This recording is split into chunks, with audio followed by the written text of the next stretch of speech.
No dia 24 de agosto de 1942, o Enterprise seria gravemente danificado durante a chamada Batalha das Salomão Orientais, o primeiro duelo de porta-aviões da campanha de Guadalcanal. O Grande E conseguiu fugir de seu inimigo, mas os japoneses estavam dispostos a afundar esse porta-aviões, e 2 meses depois eles teriam uma nova chance. No momento mais difícil que os americanos se enfrentavam na luta por Guadalcanal, uma força japonesa composta por 5 porta-aviões foi designada para destruir a frota de porta-aviões americana, composta pelo Hornet e o Enterprise, os 2 navios envolvidos no ataque do Little. O desfecho dessa batalha definiria de vez o rumo da Guerra do Pacífico, e no dia 26 de outubro, o Enterprise teria o dia mais difícil da sua carreira.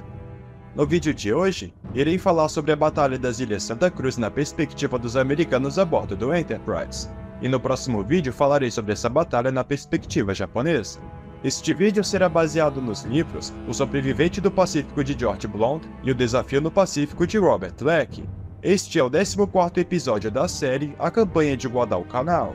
Se você gosta de histórias sobre a Segunda Guerra Mundial, deixe o seu like e inscreva-se no canal e não perca os próximos conteúdos. Mesmo depois da vitória na Batalha de Midway, a situação dos Estados Unidos não melhorou muito na guerra. Eles tinham apenas 4 porta-aviões em operação, o Saratoga, o Enterprise, o Wasp e o Hornet. Contudo, durante a campanha de Guadalcanal, que se iniciou no dia 7 de agosto, eles foram perdendo o seu efetivo.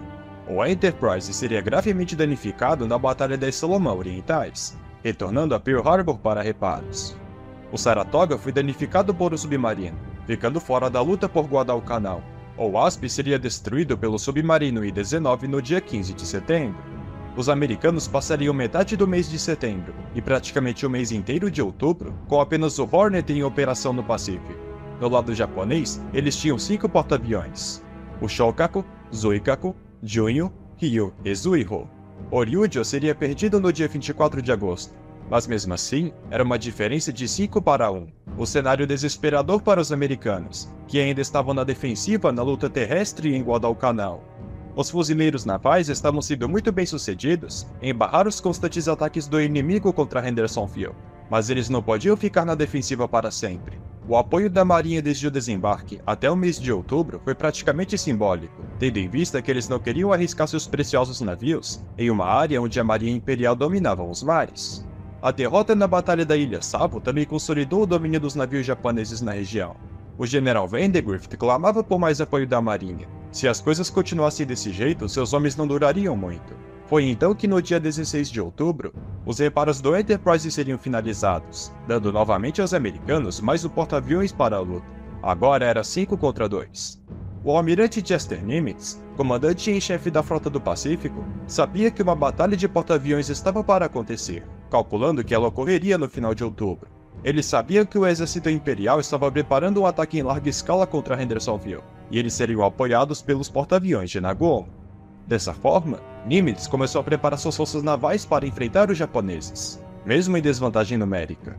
O comandante das forças navais do Pacífico Sul, o almirante Gormley, era um homem pessimista, e sempre apresentava um semblante derrotista quando falava de Guadalcanal. Não era o tipo de sujeito que inspirava seus homens em seu comando, algo necessário em um contexto em que os Estados Unidos estavam em seu momento mais crítico no Pacífico. Nimitz pensou que para fazer frente aos japoneses, no que poderia ser uma batalha decisiva, ele precisava de um comandante agressivo. No dia 18 de outubro, um coronado pousou próximo ao USS Argonne, o navio capitânia de Gormley. Um certo almirante desceu da aeronave e foi recebido por um jovem tenente que entregou a ele uma carta. Nessa carta dizia: o senhor deverá assumir imediatamente o comando da área do sul do Pacífico e das forças do Pacífico Sul. O homem respondeu: Jesus Cristo e General Jackson, esta é a batata mais quente que já me puseram nas mãos. Este homem era William Halsey, que foi afastado da Batalha de Midway por conta de uma doença na pele, e agora estava de volta ao serviço. Mesmo com os americanos lutando em Guadalcanal por 11 semanas, e sem expectativa de vitória, eles ainda confiavam que podiam derrotar os japoneses, e a chegada de Halsey foi recebida com gritos de júbilo. O almirante Nagumo estava para enfrentar um homem que faria de tudo para vencer. Halsey tinha uma tarefa muito difícil nas mãos. As suas forças compreendiam 2 porta-aviões, 2 coraçados, 9 cruzadores e 24 destroyers.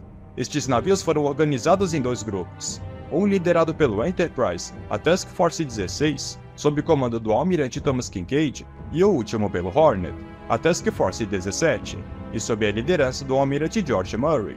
Contudo, o Enterprise só podia se juntar ao Hornet a partir do dia 24. Se uma batalha acontecesse antes disso, seria um combate de 5 porta-aviões contra o Hornet. Felizmente para os americanos isso não aconteceu. Juntos, os 2 grupos deveriam fazer uma varredura ao norte das Ilhas Santa Cruz, que fica bem ao leste de Guadalcanal. Em seguida, eles virariam para o sudoeste em uma manobra que os colocariam atrás da frota japonesa. Da mesma forma como foi em Midway, eles pegariam seu inimigo de surpresa. A batalha terrestre começou no dia 23 de outubro, a chamada Batalha de Henderson Field, e que foi tema do último episódio dessa série. Recomendo muito que assistam esse vídeo, deixarei o link no card aí na descrição, e irá ajudar bastante a entender o contexto da campanha de Guadalcanal em outubro. De modo geral, no final de outubro ocorreriam 2 batalhas que, na concepção dos americanos e também dos japoneses, definiriam os rumos da campanha de Guadalcanal, uma terrestre e uma naval. O episódio de hoje será sobre o combate naval, que ficaria conhecido como a Batalha das Ilhas Santa Cruz. No dia 25 de outubro, a Força-Tarefa Americana estava ao oeste das Ilhas Santa Cruz. Foi quando, ao meio-dia, a ponte do Enterprise foi recebida com a seguinte notícia: 2 coraçados inimigos, 4 cruzadores pesados e 7 destroyers a noroeste da força de Kincaid. Uma hora depois, a mensagem foi retransmitida, mas agora mudou para 2 porta-aviões, e se moviam para o sudoeste. A frota japonesa tinha sido avistada por um Catalina, e estavam a 360 milhas da Força-Tarefa. Kincaid não sabia ao certo a posição exata do inimigo, mas para não ser surpreendido pelos japoneses, decidiu realizar o seu ataque, composto por 23 aeronaves. No entanto, quando chegaram no local designado, não avistaram nada. O relato foi preciso, mas concluíram que talvez a frota tenha mudado de rota. Os pilotos americanos continuaram as suas buscas, ultrapassando muito o seu raio de ação, e por consequência, quando foram retornar para os porta-aviões, muitas aeronaves ficaram pelo caminho. Uma delas acabou se chocando contra o convés quando tentou pousar. Foi um começo ruim para os americanos, perder valiosas aeronaves antes da batalha. Na madrugada do dia seguinte, antes mesmo do dia clarear, os americanos novamente enviaram aeronaves de reconhecimento, 16 Dauntless do Enterprise que voavam aos pares, e por precaução foram equipados com uma bomba de 500 libras. Enquanto as aeronaves americanas se empenhavam em sua missão de reconhecimento, os homens do Enterprise estavam tomando seu desjejum no refeitório, conversando entre si sobre os aviões que perderam no dia anterior. Os homens sabiam da sua desvantagem numérica, mas eles eram encorajados pelo capitão Crommelin, comandante da aviação do Enterprise, dizendo que eles tinham aeronaves mais resistentes e receberam o melhor treinamento possível. A vitória podia ser conquistada. Foi quando, às 6h45 da manhã, a frota japonesa foi encontrada, e era composta por 2 porta-aviões, o Shokaku e o Zuiho. Na verdade, o Zuikaku também estava ali, mas era protegido por uma nuvem e não podia ser visto. O Junyo fazia parte de outra formação, e enquanto o Ryo se retirou da formação no dia 22 por problemas mecânicos. As aeronaves do Enterprise e do Hornet imediatamente decolaram. A força de ataque seria dividida em 3 grupos, e era composta por 75 aeronaves. 55 do Hornet e 25 do Enterprise. A menor contribuição em aeronaves do Grande E se deve porque a maioria de seu complemento aéreo foi designado para reconhecimento e patrulhas antissubmarinas. Uma dupla de Dauntless que estava nas proximidades foi notificada da presença inimiga e imediatamente voaram em sua direção. Uma hora depois, eles avistaram a força de Nagomo e realizaram um rápido ataque contra o porta-aviões mais próximo, o Zuiho, acertando um golpe e danificando o navio. O dia 26 começou bem para os americanos, mas essa seria a última boa notícia do dia para eles. Um pouco depois das 9 da manhã, uma forte tempestade ocorreria sobre o Enterprise, o que para ele foi bom, já que o protegeria de um possível ataque. O mesmo não aconteceria com o Hornet, mas mesmo se alguma formação inimiga aparecesse, o radar os captaria, então tudo ainda estava de acordo com os planos. No entanto, o radar falhou. Às 9 horas da manhã, a Task Force 17 avistou um enxame de aeronaves japonesas se aproximando. Eles tinham sido avistados horas antes, e Nagumo tinha enviado seu ataque. Todas as atenções se voltaram para o Hornet, o único porta-aviões que fora avistado. e ele foi severamente castigado. Os frágeis aviões japoneses caíam aos montes pelas antiaéreas e pelos Wildcats. Os caças de defesa americanos abatiam muitos bombardeiros, mas sempre havia aqueles que passavam por essas barreiras, e o Hornet seria atingido por 3 bombas. Um bombardeiro de precisão D-3A realizou um mergulho suicida contra o Hornet, o acertando em cheio e agravando seus danos. Um torpedeiro B-5N2 repetiria essa manobra, mas errou por pouco, acertou o deck e deslizou para a pista, vindo a cair no mar. Os homens do Enterprise podiam ver com seus binóculos uma grande coluna de fumaça negra sobre o Hornet. O mundo estava caindo para ele, mas o Enterprise estava totalmente seguro. O ataque dos japoneses continuou. Apesar de perderem muitas aeronaves, o porta-aviões que atacou Tóquio no dia 18 de abril também seria atingido por 2 torpedos, e o navio agora estava paralisado. Enquanto isso, o Enterprise receberia diversas notícias em sua ponte sobre as aeronaves de ataque, e no geral elas não eram boas. Dos 3 grupos enviados para atacar a frota japonesa, o primeiro se encontrou com algumas aeronaves japonesas no meio do caminho, se envolvendo em um duelo que custaria 4 zeros, 3 Wildcats e 2 Avengers. Esse grupo foi forçado a recuar. O segundo grupo não encontrou a frota japonesa, mas sim a sua força de coraçados. Parece que finalmente, os japoneses aprenderam que os coraçados devem ser colocados na frente e não atrás da força de porta-aviões, como fizeram em Midway. Os resultados não foram expressivos, e somente o cruzador pesado de Kuma seria danificado. Uma meia dúzia de Avengers que estavam retornando para o Hornet acabaram se encontrando com o cruzador pesado Tony no meio do caminho, e rapidamente o atacaram, mas nenhum torpedo funcionou. Foi o terceiro grupo que conseguiu encontrar a esquadra japonesa, mas eles não puderam replicar o sucesso em Midway. Os porta-aviões da classe Shokaku eram muito mais resistentes do que os que foram perdidos em Midway. Os Dauntless conseguiram acertar 4 golpes no Shokaku, o primeiro porta-aviões que viram. Ele foi danificado severamente e ardia em chamas, mas não afundou. Não foram os resultados esperados por Kincaid, e o Hornet não podia mais receber ou decolar aeronaves. O Enterprise agora estava sozinho nessa luta. A única chance de os americanos vencerem a batalha era de o Enterprise recuperar as aeronaves que foram enviadas para o ataque, rearmá-las e executar uma nova investida contra a frota japonesa. Com o Shokaku se retirando da batalha por conta dos danos, agora era uma luta de 2 contra 1. No entanto, às 11 horas da manhã, a tempestade se cessou, e bem nesse momento, os vigias do Grande E avistaram uma enorme formação de aeronaves japonesas. Eles simplesmente ignoraram o Hornet, e todos foram para o Enterprise.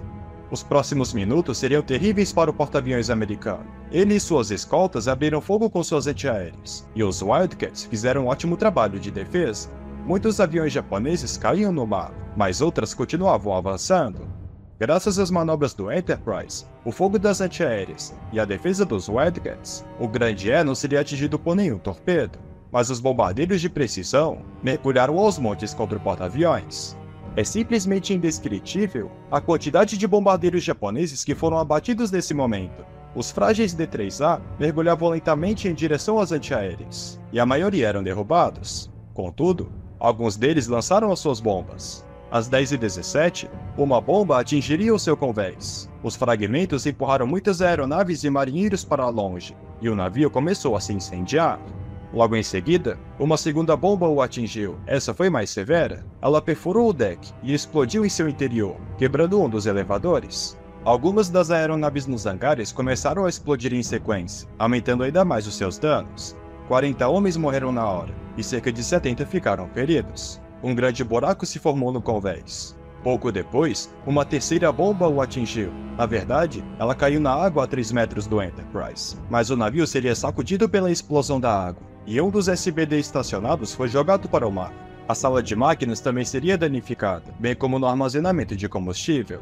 O navio começava a inclinar, e dele vazava muito óleo. Nesse momento, os americanos tinham seus 2 e únicos porta-aviões em operação no Pacífico completamente em chamas. O Enterprise não podia mais enviar um novo ataque, e não importa o que acontecesse, os americanos terminariam a batalha com apenas 2 porta-aviões japoneses danificados. O esforço agora era para não perder o Grande E. O Hornet já era uma causa perdida. O ataque japonês não se resumiu apenas aos porta-aviões. Um torpedeiro B-5N2 irremediavelmente danificado colidiu deliberadamente contra o destroyer Smith, mas os danos não foram muito grandes. O couraçado da Dakota do Sul também seria danificado por uma bomba em sua torre, mas ele era tão bem protegido em sua ponte que os marinheiros em seu interior nem notaram que ele tinha sido atingido. Contudo, o mesmo não aconteceria com o cruzador leve San Juan, que foi atingido por uma bomba e que inundou vários compartimentos. Ele ficou severamente danificado. Vendo que a batalha já estava perdida, os americanos recuaram. Mesmo todo esburacado, as aeronaves americanas ainda pousaram no Enterprise, incluindo os aviões do Hornet, mas as baixas não pararam por aí. Um torpedeiro Avenger tentou realizar o seu pouso, mas não antes de se livrar de seu torpedo. No entanto, fez isso logo antes de pousar, e de forma bizarra, o torpedo Mark 13 acabou funcionando, onde navegou em direção ao USS Porter, o atingindo em cheio e levando-o a afundar. Esse infame torpedo nunca funciona contra os japoneses, mas justamente em caso de fogo amigo ele acaba funcionando. Ainda navegando a 27 nós, o Enterprise conseguiria fugir dos japoneses. O controle de danos fez um trabalho excelente, tirando a inclinação do navio e o levando a Nova Caledônia para reparos. Todavia, o Hornet seria abandonado. O destroyer Mustang ficou para trás para afundá-lo, mas o torpedo americano não era nada confiável. Dos 8 torpedos disparados, um explodiu prematuramente, outros 2 se afogaram sozinhos, e dos 5 que o atingiram, apenas 3 explodiram. O Hornet ainda estava de pé, e só viria a afundar com a chegada dos navios japoneses pela madrugada. Parece que tinha sido uma grande derrota para os Estados Unidos, mas o que eles descobririam nos próximos dias era de que a batalha tinha sido muito mais custosa para os japoneses. A batalha terminou com os americanos perdendo um porta-aviões e um destroyer. O Enterprise seria gravemente danificado, e outros 3 navios também seriam danificados.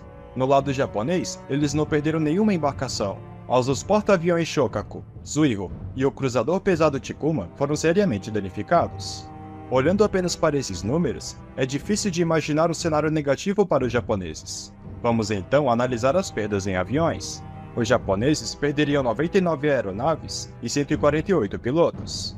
Os americanos, apenas 81 aviões, mas desses, somente 26 pilotos perderiam as suas vidas, e suas aeronaves perdidas foram rapidamente repostas, o que não aconteceu para os japoneses.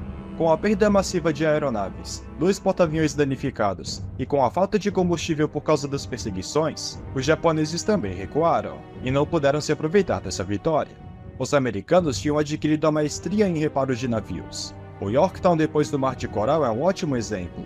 Enquanto os porta-aviões japoneses levariam meses para o conserto, o Enterprise seria reparado em apenas 2 semanas, e já nos primeiros dias de novembro, retornou com força para Guadalcanal, tendo papel decisivo no afundamento do coraçado Riei e entregando diversas aeronaves para Henderson Field. Os japoneses conquistaram uma vitória tática com essa batalha, mas depois dela, os seus porta-aviões estavam fora da luta por Guadalcanal. Enquanto 2 porta-aviões foram danificados, os outros 2 perderam tantas aeronaves que não podiam mais operar na campanha. A Batalha das Ilhas Santa Cruz foi uma vitória estratégica para os americanos, que podiam rapidamente substituir as suas perdas.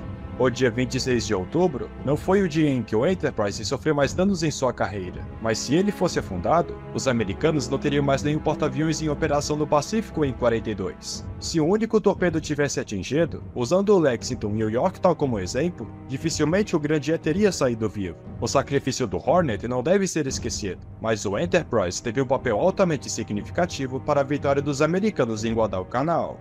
Depois da Batalha de Henderson Field e da Batalha das Ilhas Santa Cruz, a maré da Guerra do Pacífico começou a virar definitivamente a favor dos americanos. Mas os japoneses ainda não desistiriam facilmente da luta, e a campanha de Guadalcanal ainda duraria por mais 3 meses.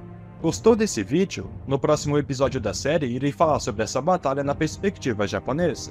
Portanto, deixe o seu like, inscreva-se no canal e nos vemos no próximo episódio.